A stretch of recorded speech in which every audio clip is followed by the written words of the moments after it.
Good day, everyone.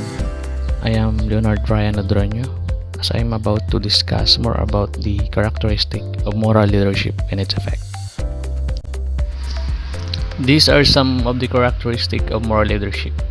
These are integrity, selfless service, decision making, and personal values.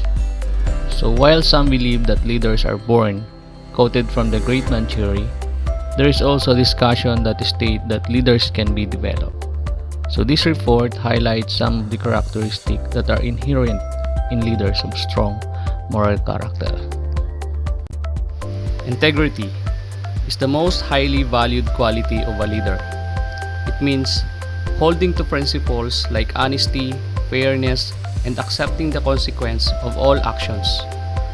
Moral leaders do not let someone else take the blame for something they did. So as a leader, you are responsible of your subordinates' actions. That whatever decision or actions they make, you are ready to take accountable of as a leader and as a team. So one scenario we commonly experience that our leader has to prepare a certain report and in the end, something went wrong. Instead of blaming, which some of us, they accept and take full responsibility, and when it succeeds, they give credits to their subordinates. They also lead by example. Another scenario is that when our school head comes in meeting on time, thus our tendency is to come on time also. Leaders with integrity are easily to trust and to obey. So having integrity, it's like the choice between what is convenient and what is right. Let us reflect on this quotation. Integrity is telling myself the truth, and honesty is telling the truth to other people. So, to have integrity, you must be willing to knock your ego down to earth by admitting that you have done something wrong. Being honest with someone is telling them that they are at fault when they are trying to lie to themselves in order to save their ego. Being honest with someone is giving them the opportunity to think about what their actions have caused and what consequences they have.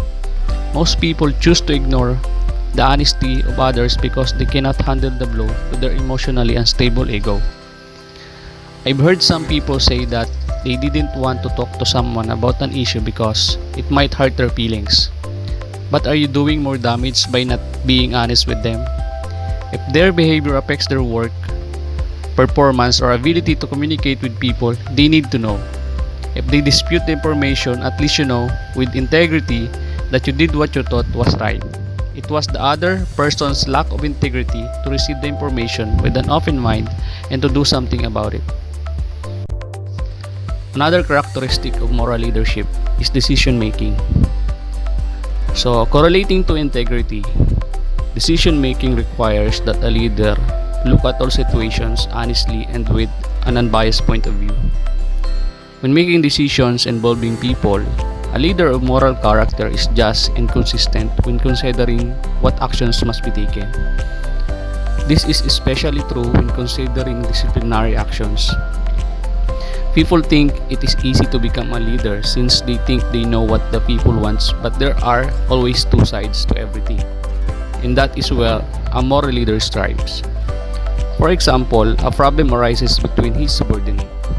He is not easily to jump into conclusion by just listening to one party, but rather investigate by himself in taking everyone's side into consideration.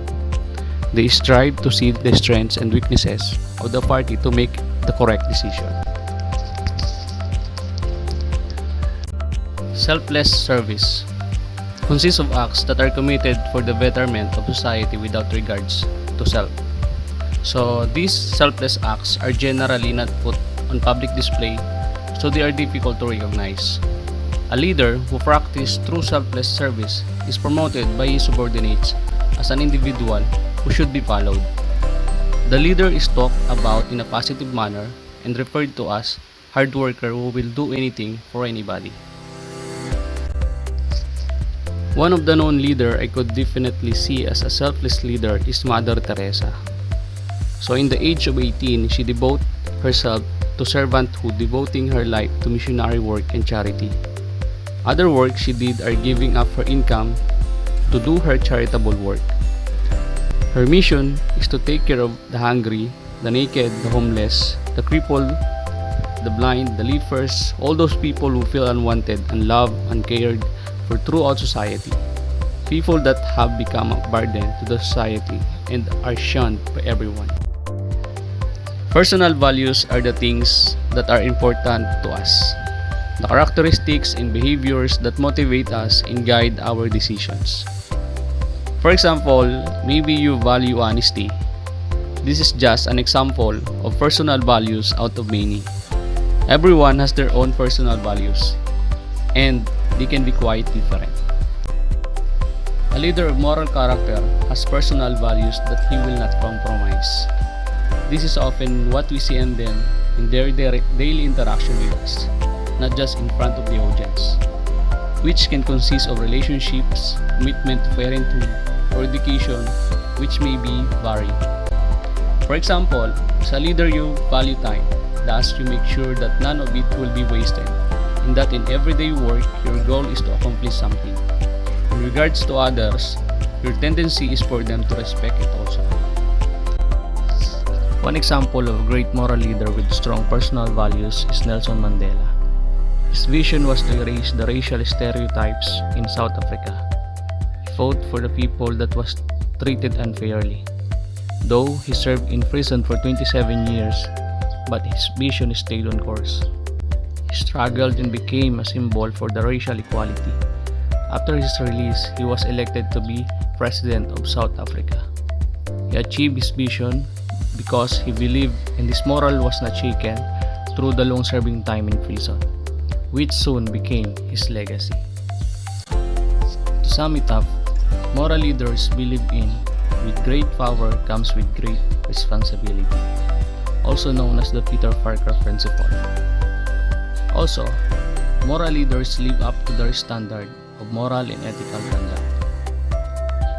They are also ready at all times and ready to pay for the actions he has chosen. Sacrificing something is normal for the greater good. That is why most of the moral leaders are likely to be found in government and organizations rather than in line of business. These are the effect of moral leadership.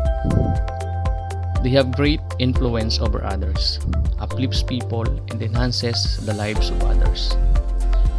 They follow their moral rather than the organization's value, for they take beliefs and moral as a personal matter. Having high integrity people would be able to see the leader's vision, which would make more sense why they are following him or her. Not everyone can be pleased with the decision the moral leader has chosen, even if it's the right thing to do. Implication: for successful educational leadership, educational leaders need to articulate a vision and create the structure for that vision to come to fruition. Be symbols of the institutional values of the school that they lead. Be cognizant of the symbolic nature of their position when taking action. Be role models for students, staff, and faculty. Teach lessons with what they support and how they act. Be conscious of the possible implications of all their decisions and actions.